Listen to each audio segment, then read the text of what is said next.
I'm just overwhelmed. I don't know where to begin. To begin with, I feel at home for two reasons.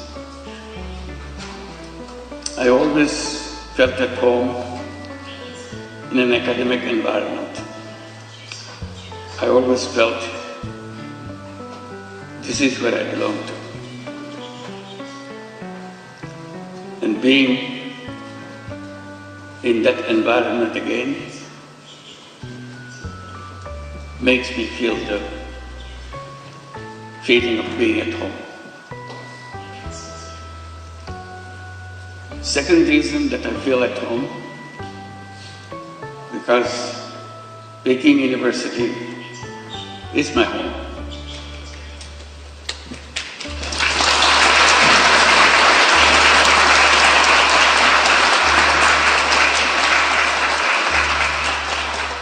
I am part of you because you accepted me as an honorary professor. I'm sorry that I couldn't spend much time with you, but I always hoped I could spend time with you and share with you all the excitements of the academic world and the world that you want to create for future generations. That's our task in the academic environment, to build the future world, not just learning about the current world. It's the next world that we want to prepare for. So that makes me feel completely at home.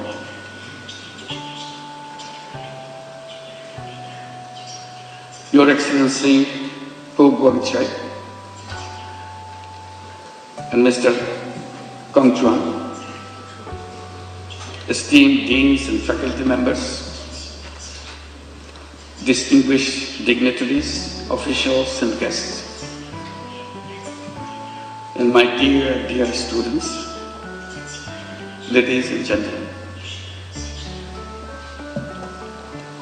It is with great humility and profound gratitude that I stand before you today in this prestigious institution, Peking University, the center of knowledge, wisdom, innovation and excellence.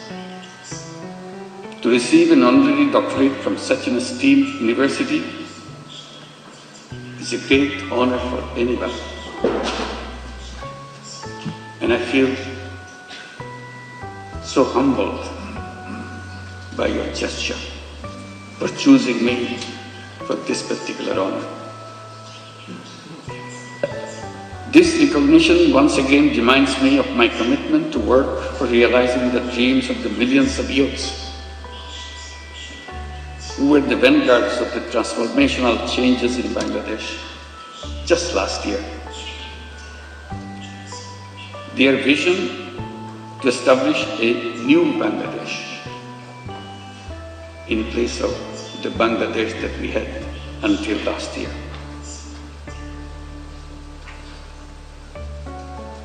A new Bangladesh which will be free from poverty, hunger, unemployment and destitution. Ladies and gentlemen, and my young friends, to translate this vision into reality, we are embarked on a series of reforms to make governance transparent and democratic, to ensure economic policies which are inclusive, and to guarantee that every individual has equal opportunity to flourish. Our reform initiatives are at the top of our priority. Our goal is definite. Our work plan is exhaustive. For building a stronger and more resilient Bangladesh, we emphasize economic transformation through entrepreneurship, greater investment in education and technology, and a stronger international cooperation. Distinguished guests, I have a deep and personal attachment with Peking University. Back in October 2006, I had the opportunity to be appointed as the honorary professor. To me, today's conferment is more than a personal honor. I see this as a recognition, as an acknowledgement of the resilience and courage and determination of the people, especially millions of women and young entrepreneurs who continue to prove that no challenge is too big when they are given the right opportunities to develop and break the shackles of poverty and marginalization. Throughout my journey, from being an economist to founding Grameen Bank, from pioneer microfinance to advocating social business, my core belief has remained the same. People are not poor because they lack of skill or ambition. They are poor because the economic system has never given them a fair chance. So poverty is not because of the something lacking in the person. It's not their fault. It's the fault of the system that we built for ourselves. That causes poverty. That causes all the problems for human beings by wrong thinking. And I blame myself for being part of that institution, academic institution, where we pass on this wrong knowledge to this next generation. So I plead guilty that we have not been able to change those ideas, wrong ideas, which make people suffer. So my struggle has always been to go back, to find out the faults in the system that we promote, we teach the young generation, so that we do not repeat the same thing for the next generation.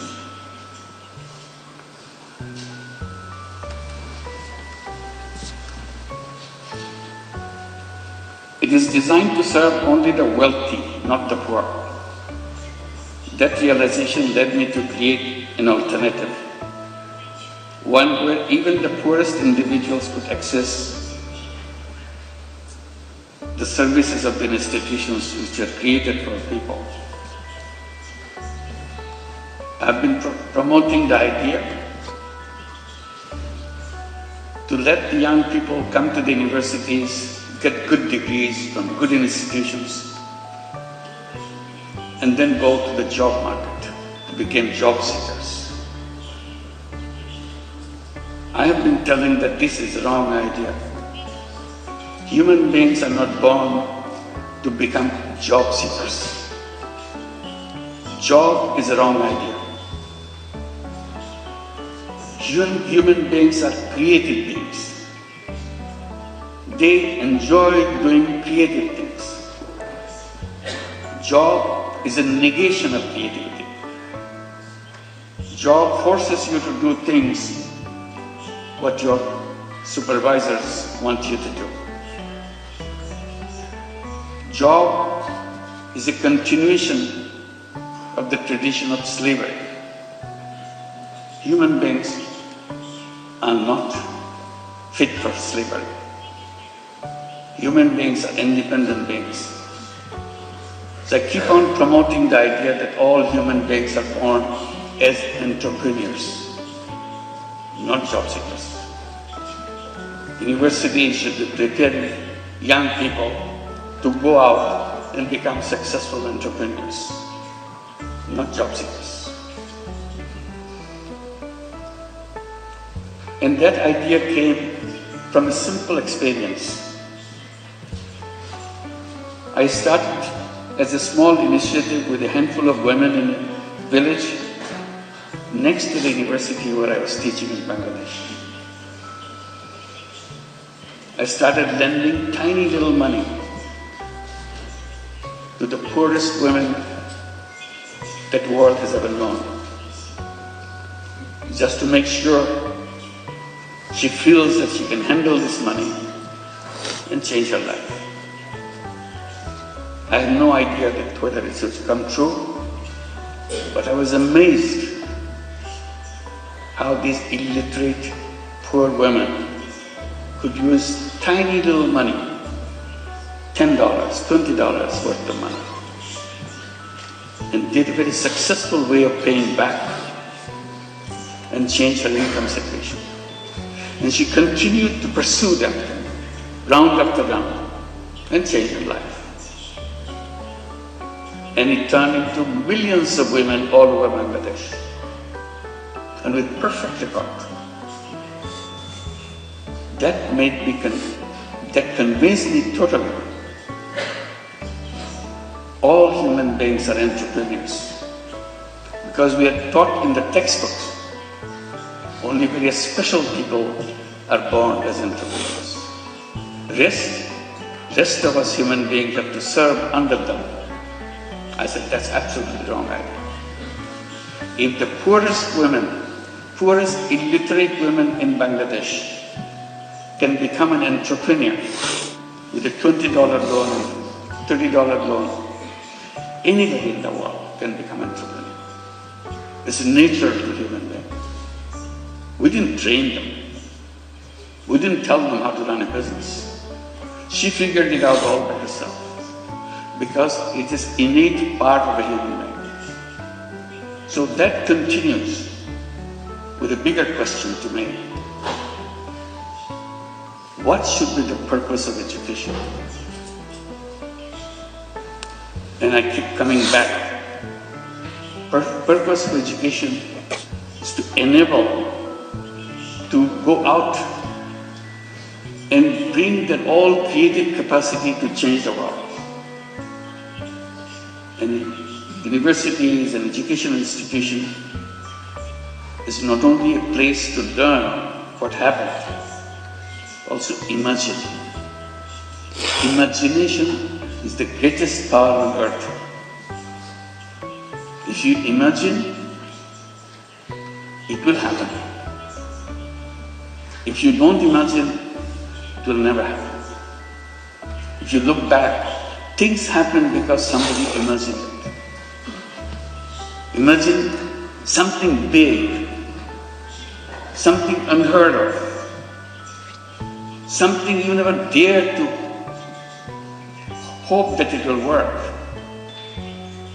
But you imagine and stay with it. If you stay with it, it will happen. So that is the greatest power. Imagination is more powerful than anything you can bring together.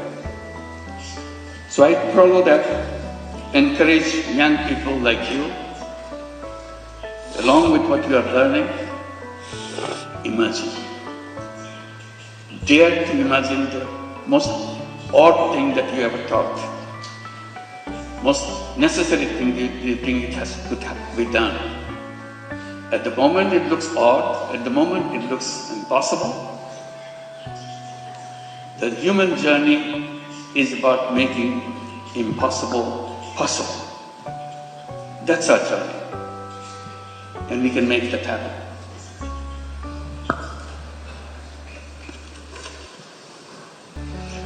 Then I came to my other point. Why the way we do things followed by something that we are not sure of? This civilization that we are passing through, will it help us to overcome the problems that we face? Problem of environmental crisis, problems of extreme wealth concentration, problem of massive unemployment, My answer was always no. This civilization will continue to make it worse and worse. I even dare to say this is a self-destructive civilization. We have no scapegoat. We have to build a new civilization as soon as possible. Abandon the civilization that we are passing through and move on to create a new civilization. And I asked myself, what will be the future of that civilization? The answer to me is very clear. That civilization must know that there is no environmental hazard left anymore. And that can be done with just creating a financial system, creating an economic system which doesn't depend on creating carbon emission. Carbon emission is going to kill us, so we have to get rid of carbon emission. We have to make sure there is no wealth concentration. We have to make sure there is no unemployment. So I come up with a simple formula by saying we have to create a civilization of 3 zeros. 0 net carbon emission, 0 wealth concentration, and 0 unemployment. Sounds very reasonable, but to work it out, you have to abandon the old thinking process. You have to create a world where each human being will be given an opportunity not only to express his selfish interest, also selfless interest, and create not only money-making business, create business to solve problems without any intention of making money yourself. We call it social business. So we have a series of ideas how to create this new civilization. And now I pass it on to the young people between age of 12 to 35 to create what we call 3-0 clubs. 5 young people get together, create a small, tiny club. 3-0 club. What do? Each person, each member of the club commits to undertake a new journey of life. I shall not contribute to global warming myself. I'm not saying the whole world should do that, I'm saying to myself, I do not want to contribute to carbon emission. How? If I do it now, 7 days a week, I promise to do it 6 days a week. If I achieve 6 days a week, I want to do it 5 days a week. If I achieve 5 days a week, gradually 2 days a week, 1 day a week, and nothing. So I become a 3-0 person. Idea is if I can become a 3-0 person, you can become a 3-0 person, world would be a 3-0 world. That's a simple idea. And I'm amazed by the response I get from the young people all around the world. They keep on adding numbers, 3-0 clubs. I hope you'll consider examining whether you'd like to form your 3-0 club and create a new civilization, which you'll be proud of. This is an imagination, but the imagination is where the journey begins. Let's begin the journey. Thank you very much.